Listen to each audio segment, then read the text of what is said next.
Hello! Natawa ako. Hi, I'm Lauren Lindungka from Pampanga. Ito yung, papakita ko po yung recipe na niluto ko ngayon. Actually, luto na. Ito po.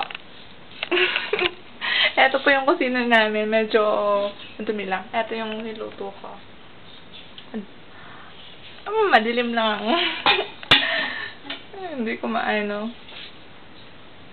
Ito. Ayan. Madilim nga lang. Sandali. Wait lang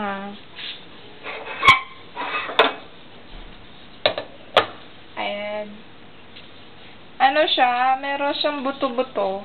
Kasi ginamit ko lang liampo. Wala kasi yung baboy na naka-chop na agad.